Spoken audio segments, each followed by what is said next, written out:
Welcome to the womanwhy podcast. I'm Peta Sklars from Los Angeles, California. I'm an artist and a blogger, and most of you know me through Instagram at womanwhy. I've been writing a blog since January of 2018, and this podcast is about me going and reading those blog posts to the people that have maybe missed them or just like to listen to them rather than read them. So the next blog post I have is from January 22nd, 2018. It's called Who Decided That Women Live in Nests? I am an empty nester. What does that mean? My nest is empty? I guess I didn't realize I was living in a nest, but okay. What I do know is that my daughter is a sophomore in college, living 3 hours away, and I couldn't be more proud of her. I miss her a lot, but it is her turn to explore the world and find herself like I did at her age. As for me, I like to spend more time at home now, drinking tea, writing, and contemplating life. I actually enjoy it. I don't feel like I'm missing out on anything, just the opposite. I feel a calm and a desire to live a more peaceful life. I used to feel alive if I was in conflict or had a drama to discuss with my friends. Now I barely have the energy to remember or talk about the little drama that is in my life. Am I just getting old and tired? Maybe. Or maybe I'm just more accepting of people and their imperfections as I learn to accept more of my own imperfections. Yes, I'm getting older. I don't get the attention I used to as my wrinkles become more pronounced and I am too scared to get Botox or collagen injections. But that's okay.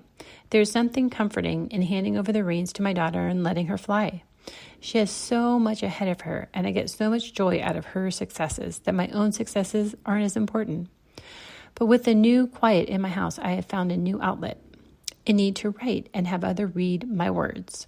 I've written in a journal or a diary my whole life, but last year I had this amazing urge to start a blog and an Instagram account and share my thoughts and art with the world. Well, maybe not the world, just the 100 or so followers that I have so far.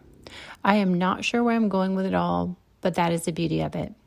I have never in my life just done something to do it. There has always been a reason, a purpose, an ultimate goal. But there isn't now with writing and art. It just is. Sometimes I go back to old habits and try and quantify and put timetables and outlines on my blog and my artistic future. But it falls apart because once I start writing, I have no control of the direction of the words. They come through me unconsciously, as they always have, and maybe that is the beauty of it. So I give in and I just let it flow. As women, we are on a tight schedule to get an education, get a career, and then if we want to have a family, try and find a mate by a certain time so that we can have babies. But as our babies leave the nest, there is no timetable anymore. There's just time to explore without an agenda, without a goal, without judgment. And I will always have my daughter in my life, and I am happy she is a strong, independent woman that is out in the world. That means I have done a decent job as a parent, I hope. I look forward to hearing about all her adventures and relationships and helping her with their decisions and conflicts. But in the meantime, I will write and be artistic with no particular agenda and enjoy. My nest is empty, but my heart is full.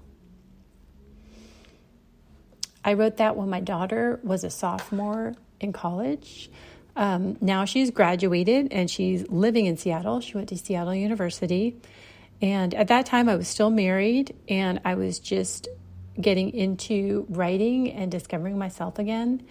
So it's interesting to look back at that time and see where my mindset was. And at that point, I seem like I'm pretty calm and settled, which is interesting to see.